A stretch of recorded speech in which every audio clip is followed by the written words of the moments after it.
return to office. Is remote work done? Is hybrid work no more? Uh, why are companies and CEOs insisting on us going back to the office for 5 days a week? What's going on? Like, is there a chance that they are right or wrong? What are the consequences and what are the trends? Everything today in our new episode of No Office Podcast. Hello, Magda. Hello, everyone. Hi, Michael. So Uh, before we start, I want to mhm. clarify that if you're seeing the episode number 70 of the No Office podcast and the previous one was 58, you haven't missed 12 episodes of the podcast. But because we are recording two podcasts in English and in Polish on the same day in the morning, Polish time, European time, the Polish podcast, and in the afternoon, Central European time, or 10 a.m. Eastern time, the English podcast, we decided to harmonize the numbers. So, because the Polish podcast had more episodes, and it is episode 70 for the Polish podcast, we decided to change the number for this podcast. It's also number 70. Just because we love optimizing things. Yes, and we don't want to just mess it up or just be confused ourselves which episode it is. And because we are right now going forward, we're going to be tackling the same issues on both podcasts. So basically, recording the same thing twice, just in different languages or with different guests, but again, the same topics. That's why it's just better for us to have the same number. That's right.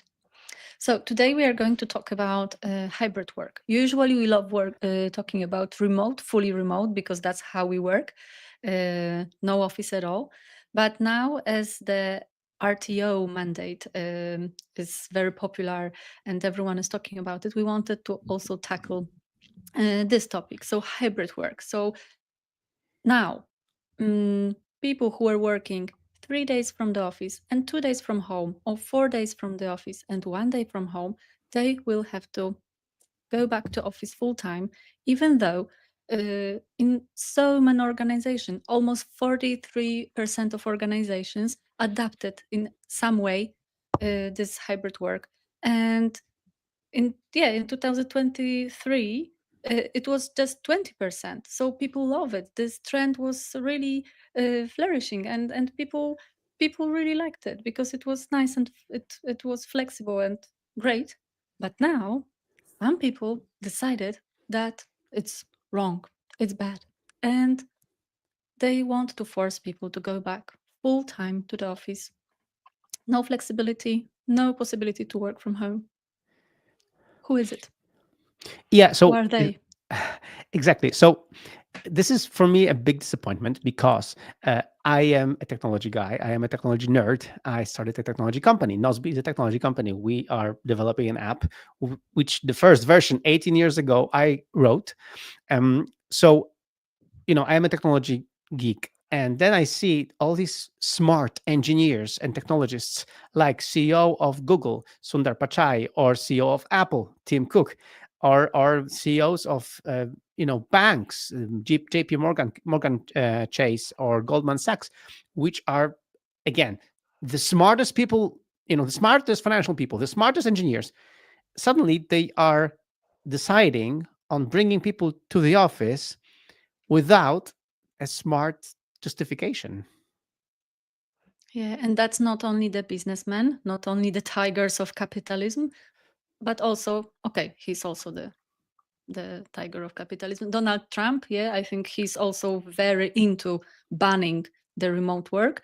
In January, he signed some another document forcing all the people working in the public sector to ditch telework, to ditch remote work, and go back to the places where they are supposed to sit and when their bosses are supposed to watch them. And the best part is that, as far as I remember about what I read about this mandate, this executive order, it is really stupid because many agencies, and especially these agencies affected in Washington D.C., have worked like this forever. They have leased or just stopped leasing offices because they have structured their way so that people can work remotely and just commute every now and then to the Washington, D.C. office. And because of that, many of them have moved outside. They have moved outside of Washington, D.C., which is a very busy area for that reason. And now it's like, and also I love this part, and they send them an email like on a Thursday that they have to be back on in the office on Monday. Like they don't even give them like a moment's notice. They just tell them you have to go back to the office, tomorrow, basically. Wow. That's a Yes. very economically reasonable decision. Yeah, but Um, mhm. we'll argue here, like spoiler alert, that this is not a reasonable decision. But let's try to be, considerate. Let's try to understand why this decision, why RTO, why return to office. Well, we'll be discussing it to try to justify and to find the way they were thinking. But honestly, we'll just have a little spoiler here. There is no data, there is no statistics, there are no numbers behind these decisions.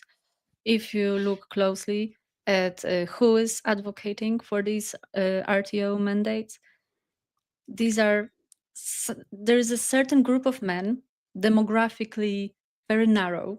There are the guys around 50 who started to work and started to build their businesses when remote work wasn't possible.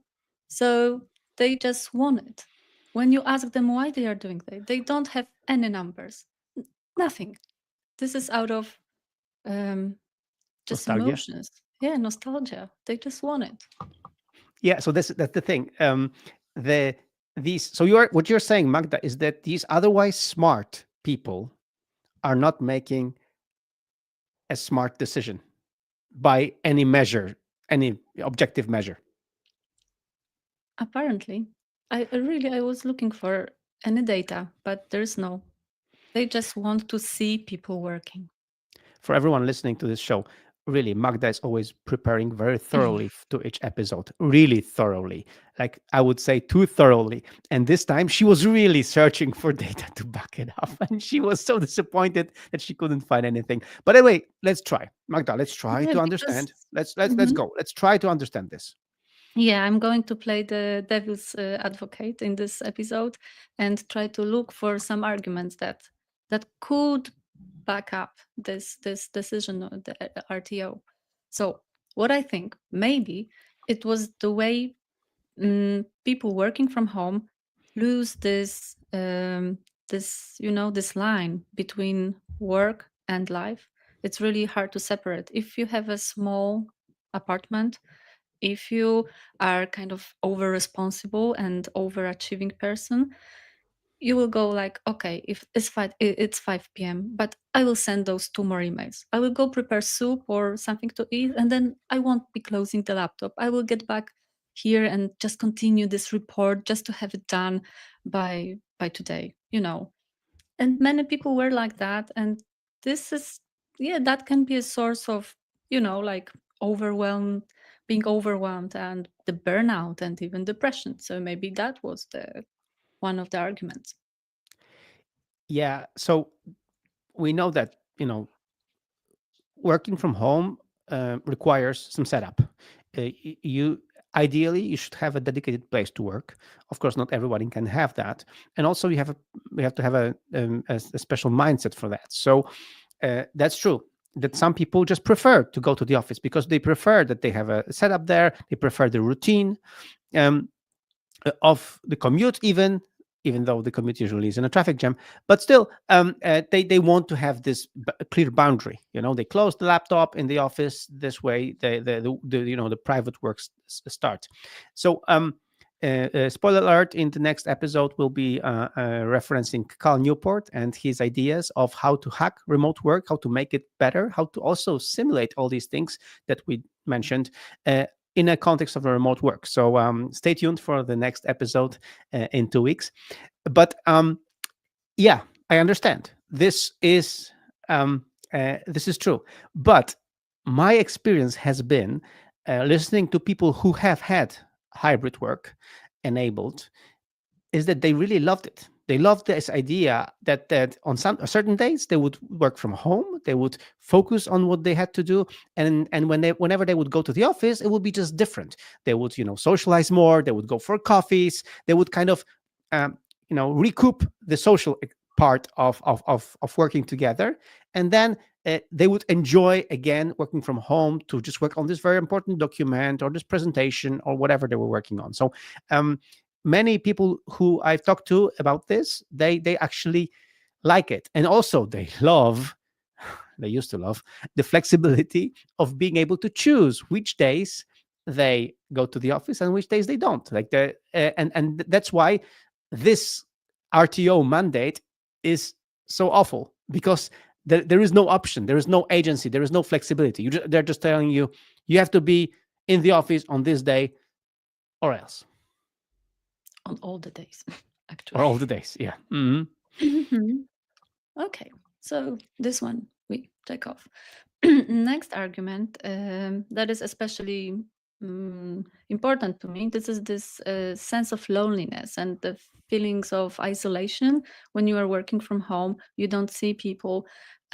If of course this is the most real when you work fully remotely, but also if you 4 days from home and 1 day from office, or 3 days from home and 2 days from the office, then still you are spending most of your time all alone in front of the screen, maybe with your cat or dog somewhere around, but you are alone. And then in the evening, when you want to meet with someone, usually people are really tired because they spent themselves 8 hours or 9 hours in the office full of people and full of noise. So it's difficult to, meet people after work. And very often people now come to big cities just for work. So they don't have any close ones. They don't have families, neighbors. They don't have friends from college or friends from primary school around, because they moved for work. So they are totally lonely, and the only people they have these are the people from their office, from work. Again, that's true, but there are ways to deal with that. There are ways how managers could deal with this. Um, for example, in our case, we have regular meetings. For example, our marketing meeting on Tuesday. Usually, the first half an hour of the meeting is about our private stuff, like catching up on things, what's going on in our lives, before we talk about Nosby marketing. So that's always the case. And that's why it's a regular meeting every week, so that we can catch up, we can be together, we can be in touch, we can feel that we are part of a team. Of course, there is more. Some people in our company, they've moved back to their hometowns, because once they started working remotely, they didn't have to go to any office, so they could move back to their hometown so they can be closer to family. And as you said, they make these ties in the afternoons or on the weekends tighter.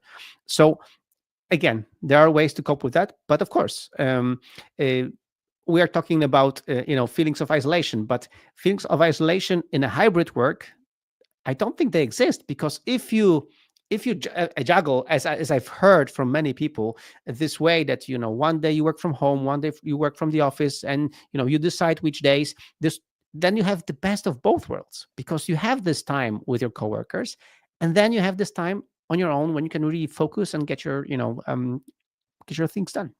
Yeah, and again, this is the probably some people prefer that, and some people prefer something else. There are introverts who hate going out to the office, and the office day is horror for them. And there are extroverts who appreciate the possibility to work more in the headquarters or in the office.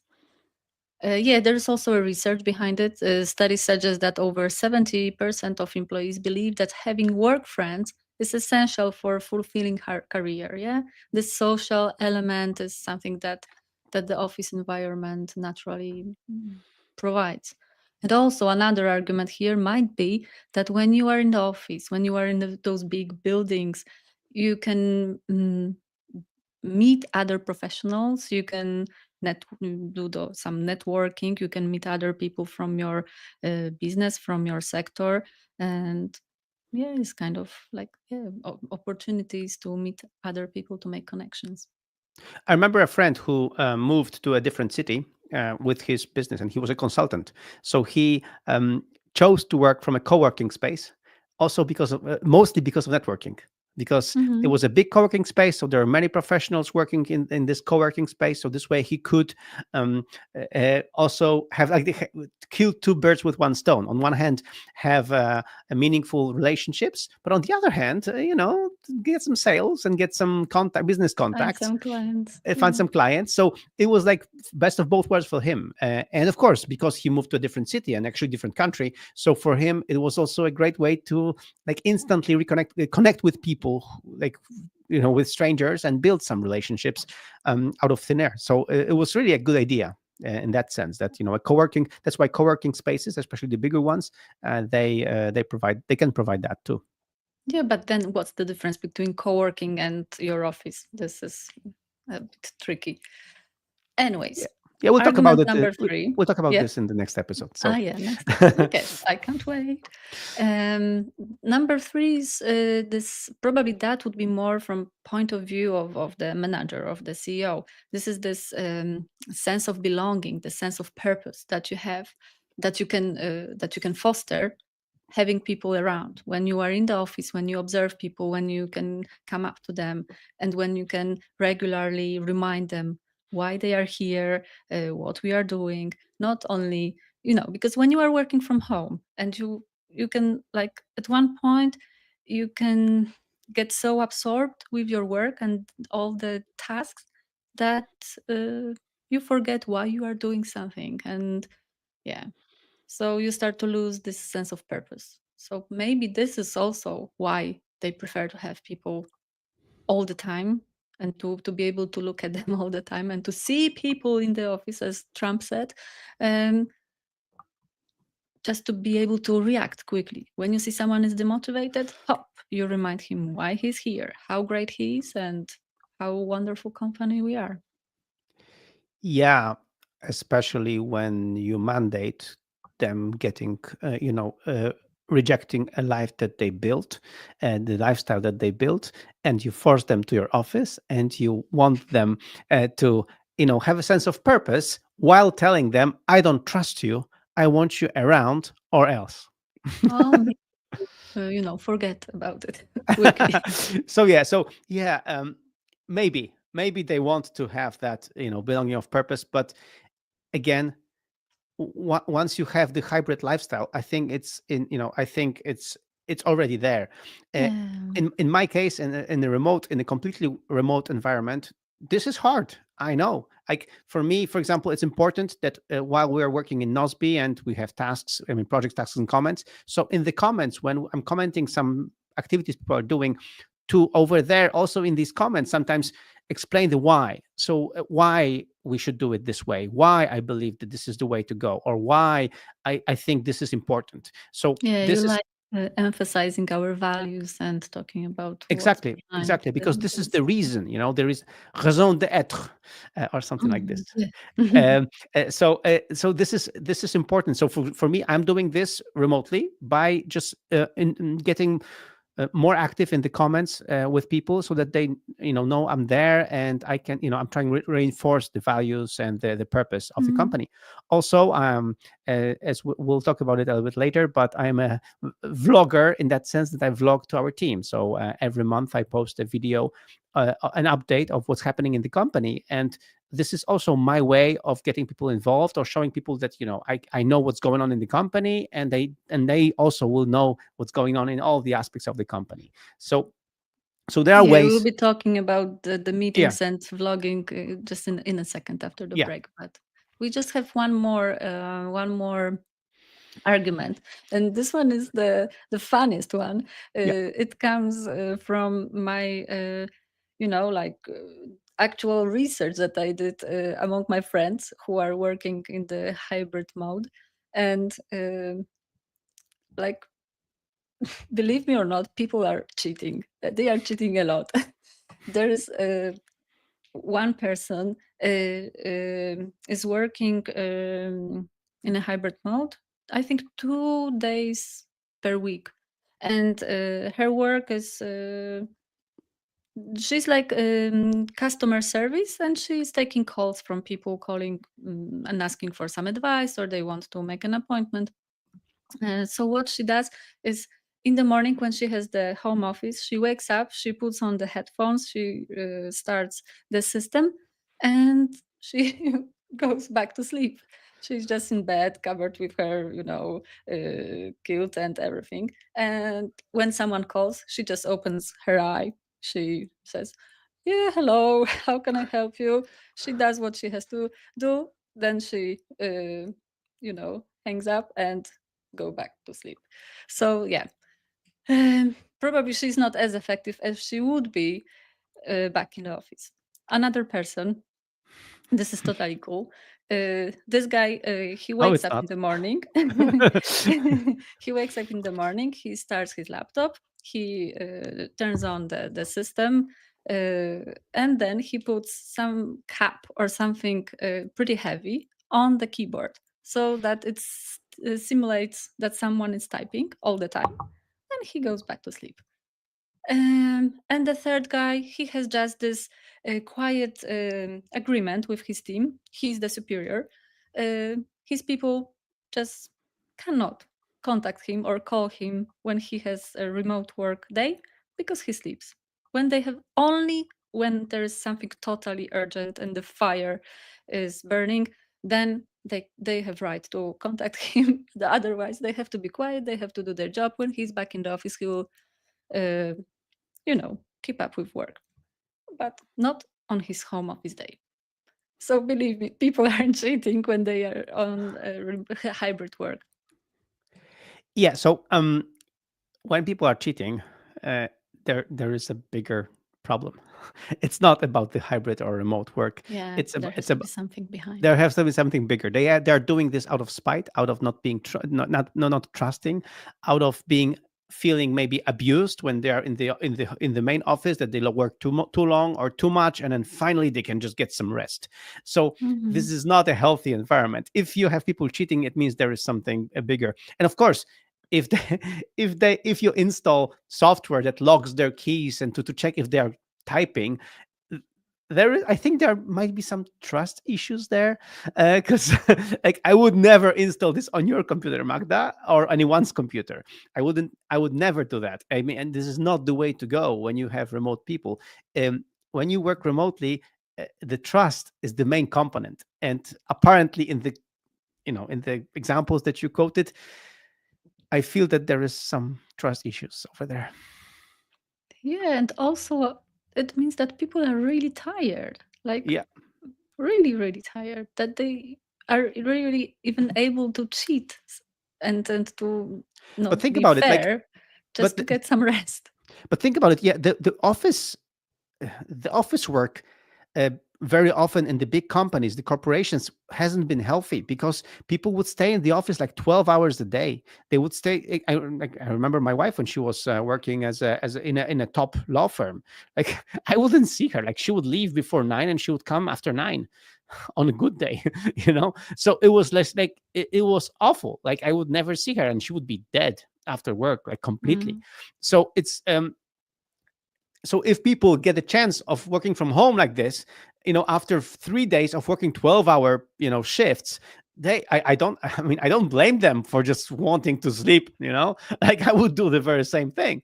Like, this is not healthy. So again, Yeah, so like, this. probably this is the information for the good manager that something should be done. Maybe he should care about those people. Maybe he should do something about, I don't know, their well-being. Maybe asking them to sleep more, to maybe change the hours, the office hours from 8 a.m. maybe to 9:30.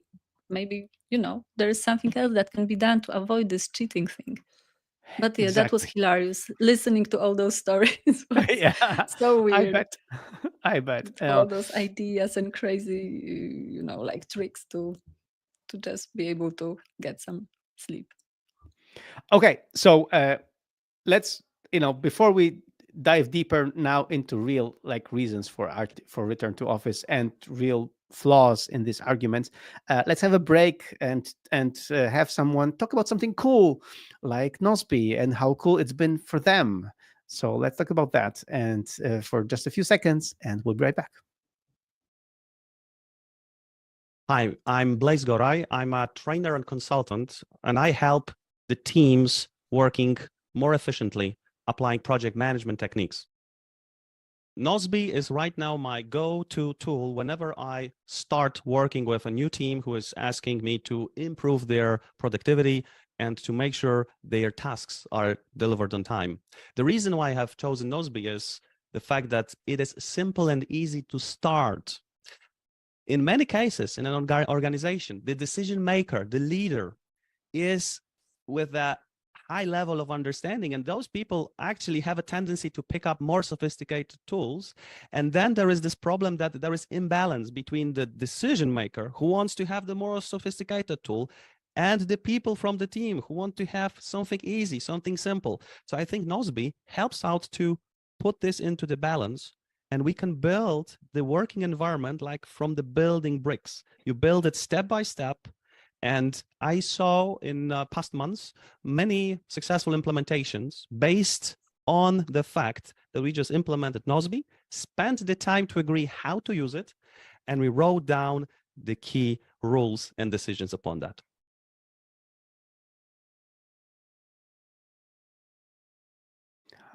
All right. So again, People simplicity. want simplicity. People want simplicity. Flexibility. Yeah. Oh yes, people want simplicity. People want flexibility. People want agency.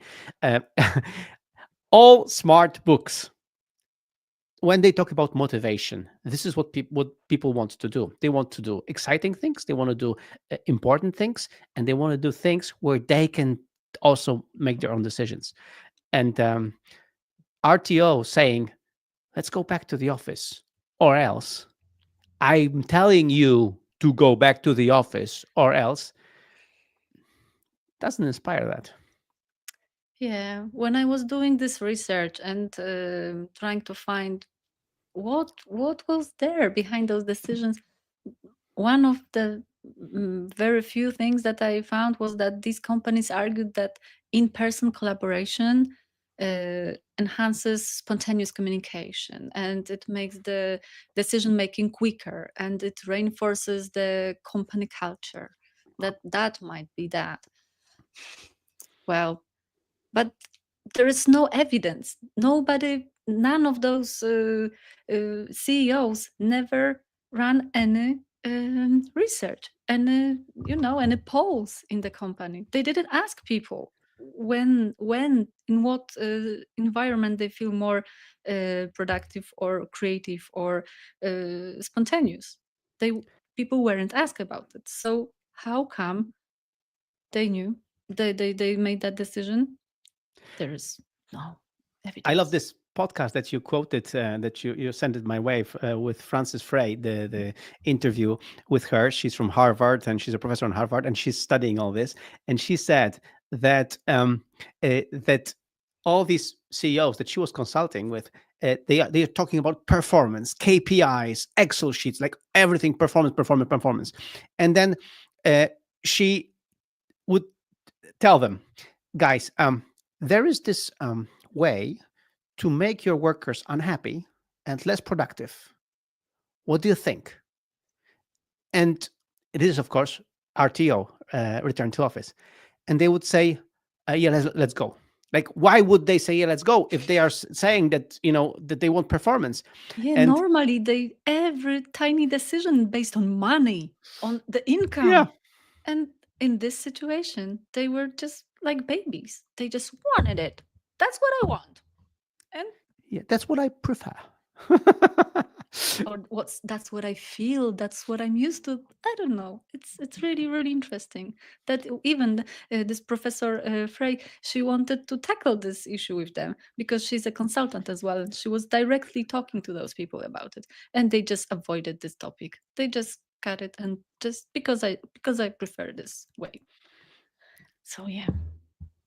And this is like, it's like all these smart people, they are saying that they are so rational and that they make decisions based on data, and suddenly in this thing, decision is just purely made based on emotions, based on feelings. Yeah. Nostalgia, as we said. That's true.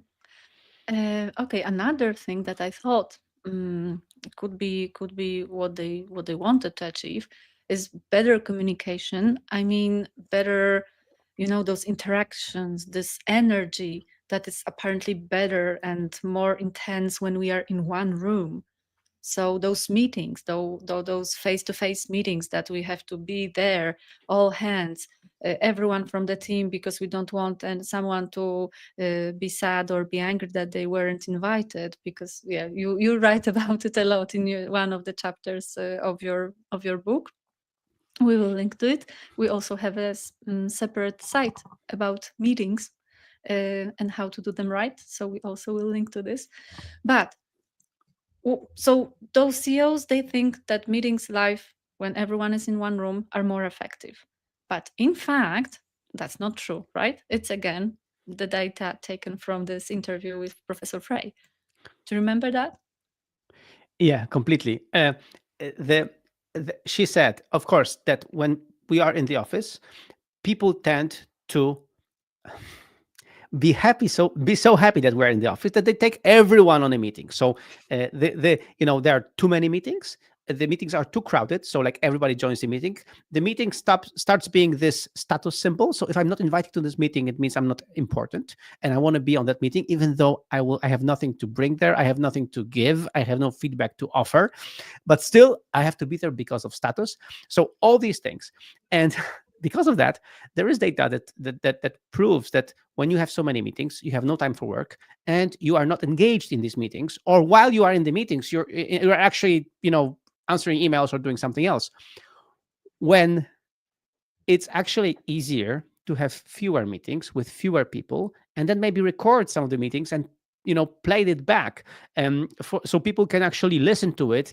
And even there's data like that, if you listen to something in motion, so if you walk Yeah, that's and listen to a mind-blowing. meeting, right, then you actually absorb so even people who are listening to this podcast, some of you listeners told me that even though I speak so fast, you still can listen to this podcast in 1.5 speed and still get everything that we're sharing today. Yeah, exactly. There is data that says that people get and memorize much more information when they listen to the recording in 1.5 speed and being in some kind of motion, so walking, running, cycling, whatever, than being actually present face to face at that meeting and listening to that person watching them and in 1.0 speed, yeah, live. That's amazing. Apparently our brain when in motion and when listening to something very quickly like gathers all the power and is more effective, and we save 50% of our time. But also, I think very often the meetings, apart from being too crowded and all that stuff and being too many, another problem, and we mentioned that in our podcast here, we'll link in the show notes to past episodes where we talk about meetings. But the most important thing is we say meetings should be optional, regular, and well prepared. And the well prepared part is that very often on the meetings, people are presenting things. So very often when you hear, especially a bad presenter, it's just boring. You're just dozing off, like you're not really focused. In our meetings, people don't present anything. We read the documentation before the meeting, and then on the meeting we just discuss the nuance. We discuss the issues. So this way, the whole meeting is more engaging because you are actually discussing issues that you Everyone is on the understand. same page and we Yeah, are just just like we are not working on absorbing new details information. We are basically arguing some information, and then in this and way, being creative, which is apparently impossible when you are having a online meeting. don't get me started on this. I mean, this is my story of my life. Before the pandemic, before people actually tried working from home, and they would tell me, yeah, Michael, yes, you have this small app, Nozbe, which doesn't require for you to be creative, because in my company we have to be creative. We have to be there in the We same can't thing. afford to work remotely. Yeah, exactly. Because we're so special and you're not, and then we are so creative and you're not. Am I insulting you right now? So it's like they were insulting me like this, and then they were they were saying these things, and then they were catching themselves say these things, and when they were listening to what they were saying, then they realized that they were actually insulting me right now. So it's like, yeah. So I am not creative. I am developing this app, and I've been doing this for the last 18 years. So I have to really like not being creative for the last 18 years, not being creative, and all these thousands of customers who are using this every day, paying for Nozbe and even thanking me for Nozbe, they must be really confused, right? Yeah, because you don't run face-to-face meetings. Sorry, Michael. Exactly. Yeah. Okay. Another thing is that by banning and restricting this hybrid work, mm, the CEOs, the managers, are actually losing the best employees. The fact is that hybrid work or remote work is some kind of added value. People find it as something extra. It's a So benefit. when someone is taken away of this from them, they're just starting to look for a new employer because something was taken away from them. There is research, or maybe kind of just the story, that when in Amazon they announced the 5-day return mandate, 73% of surveyed professionals said that they were reconsidering their positions. They were reconsidering changing the employer. And similarly, 77% of workers broadly view that decision not as a something that will boost their productivity, because they knew that they were working well. They knew it was a mechanism of control. It's like when you quote the Hamilton musical, don't look at me like I'm stupid. I'm not stupid. So this is the same thing. These people are not stupid, especially people for working for Google, for Amazon. Like, they are not stupid people. They know that and the CEO knows this. Everyone knows this. This is a stupid policy. They know that they are communicating. I am a male. I am an alpha. I am telling you what to do. And then these guys are like, yeah, and I'm a great professional and I can get a job in a different company in 5 seconds. So what am I still doing here? Yeah, if you don't trust me, if you think that I was cheating or that I wasn't effective enough when I was working on company laptop, but just from my home office and not your office, well, yeah, this is nothing that could be nothing astonishing that people Yeah. felt bad about it. And in the beginning of this show, you mentioned that 43% of companies are already offering hybrid work. So there are plenty smart companies, and we are a smart company of having fully remote work that can offer hybrid or remote positions for these great employees. It's even better. Like this way. Some employees that have been working for Amazon or Google for many, many years suddenly are on the market. Like, I think the competition must be really happy that these otherwise, hard to get employees, suddenly you don't have to poach them. They're actually coming to you because the CEO of this other company was crazy. Yeah. Also, this is funny because most of those companies are global. They are huge. They have branches in all the continents. And while the guy wants to see people in the office, he will only see those who are in his town, but he won't see people in Europe or in Australia or in another city. So this is just kind of really strange. Yeah, I remember there was this documentary about this global company that they changed their offices to open space and stuff, and they basically made the office worse for the employees, and so and the best part was that the CEOs, the managers, they had the best offices, and they were never there. So the thing is that whenever they go there, they want to see everyone's there. you know. Okay. I'm coming today and I want to see everyone there, and I remember from again from my wife that as she was when she was working in a big law firm, that um, when sometimes the manager wasn't there for the whole day, and he would come at 7 p.m. just to see who's still there, and he would be happy and proud of these people who are still at 7 p.m. in the office. Like, Oh, again, no tangible data if these people who stayed until 7 p.m. are actually contributing something effective? good or effective or whatever. No, just the fact that they were sitting there was their only Jeez. data point. But this is crazy. How people who are working 12 hours a day can be efficient? How can be they productive? They They are can't so be. wasted. They are so tired that it's impossible for them to do an Yeah. actual work and make out of their full potential. Anyways, last thing I wanted to say is that um, the research also shows is that when people are back in the office and they either just ask to be given a personal office, like a space when they will be alone, or an office where they can close the door and be alone in silence just for a little bit, or they are all wearing the noise cancellation headphones. My home is just opposite the Deloitte building, and sometimes when I'm just looking over the window, I see those people working there, and they are all, they are not sitting like this, like straight. They are all like, I don't know, like crunched. They are as if they were hiding, as if they were suffering, as if they wanted to, cover themselves somehow. Or they are all sitting in those like aquariums, the small glass covered spaces that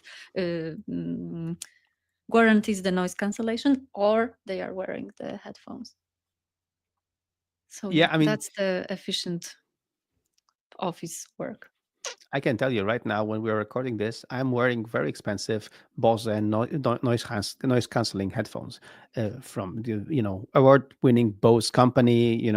Great headphones, and they're great. But I can wear them for an hour to record this podcast, but I wouldn't want to wear them for the whole day. Like, this is Yeah. not nice. This is not comfortable. Like, like why? you know Normally, if you're working, like, do you really want to carry headphones all the time? Yeah, that's the flexibility. Yeah, if you want to socialize or you have tasks that require being with people, be with people. But if you have something that requires total focus and being alone and just writing something or being creative alone, then it's so important to have the possibility to just stay at home, not having to commute, and being trusted and just do the work. Was it you who told me about the video when there was the company and the office at the open space when people were sitting under the desks just to Yeah, have some privacy and silence? yeah, the one that I mentioned before. Yeah, that there was footage of people, like, they have the stand up desk just like I do, and with the stand up desk you can lift it up pretty high, so they would have the stand up desk lift completely, and they would hide below the desk to work. So instead of working standing, they would work sitting under the desk. I mean, come on, like, this is pathetic. And yeah, that's the effect of RTO. That's Yeah. weird. So tell me, Magda, is this all bad news, or is this RTO a fad? Like, what's going on? Yeah, at the end of my research, when I was really completely down because of this all complications connected to return to office, I found that in the first quarter of 2025, those CEOs, those managers already realized that there are some, like unintended consequences of RTO. And now they are uh, like rising leave requests, declining productivity, top talent just Leaving.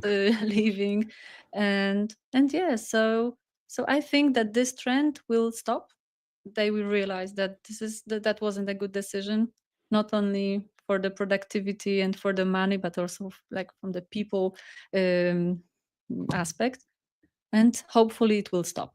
as quickly as it started. I'm looking forward for this because really this is for me. It doesn't make any sense. It doesn't make any sense that people who are otherwise smart, capable, and as you mentioned, performance driven, they are accepting this performance hit because of some nostalgia, because of some feeling, because of the managing by working around or something. Like it's weird. It doesn't make any sense. Yeah, I think this is good. I think that the most important factor here was that people were leaving, that they realized that if they don't offer hybrid work, someone else will, and they will just lose really good people, and their offer won't be as nice as other people. I mean, to conclude, like we've had that before. Like we have we've had employees coming to us to work with us because they were disillusioned with the work from home policy of their current employer, and they said, Mhm. "Look, they promised me this. They told me that I would have it. They wouldn't let me have it." And I heard Michael in Nosby, we work remotely, so I was like, "Yeah, let's go." Yeah, before it was even a small problem for us because sometimes people were coming not because we are a nice company, because they like us, because they wanted to work on the stuff that we work on, or they were into productivity, but Mhm. just they wanted to work remotely before, when we were probably one of the very, very few companies in Poland working like that. If you listen to one of the previous episodes where I was talking that I pay people for not working on Fridays, of course, like That's we work another reason. remotely, we we have mighty Fridays. Like this is ideal place to work, and it's true because this is a place we created. But anyway, that's the thing. Um, all the analysis, all the research shows that you have to invest in your employees and you have to listen to them and you have to empower them. So RTO is not that. It's the opposite of that. And all right. And if you want to also work better, just like we do, so not only, not working on Fridays or working remotely, but you also want to work without email because you want to have your projects, tasks, and comments nicely configured, nicely, you want to be in control of what's happening. Then you should try Nosby. And Nosby is our product. Nosby is our app. It's available for all the platforms. And for listeners of this podcast, there is a special bonus if you sign up using our link, and I'll explain in a second. You'll get a bonus which will give you basically 3 months of Nosby for free. So maybe you should check it out. So anyway, thank you so much for listening. Thanks, Magda. Thanks for being with us. Thanks for this conversation. And as I mentioned, next week, in the next 2 weeks, and next episode, we'll talk about many cool aspects of adjusting to remote work and helping you kind of be better at remote work, at hybrid work. So stay tuned for the next one and claim your bonus for Nosby. Thank you for being an amazing listener of the No Office podcast. Every other Wednesday, we meet to talk about productivity and hybrid lifestyle because we believe that work is not a place to go. It's a thing to do. As a special gift only to No Office podcast listeners, when you sign up for Nosby using this link, nosby.com/podcast, you'll get $30 of credits, which you can use to upgrade to Nosby Premium. Nosby helps thousands of smart business owners and their teams get their professional and private life organized in a single app in a simple way. And Nosby is free for up to 3 active projects and 3 people on your team. So start today and claim your free bonus credits, which you will later need to upgrade to unlimited projects. Once again, thank you for being an amazing listener. Thanks for your support and for spreading the word about our No Office podcast and Nosby. See you and hear you in the next episode, and in the meantime, claim your bonus credits here.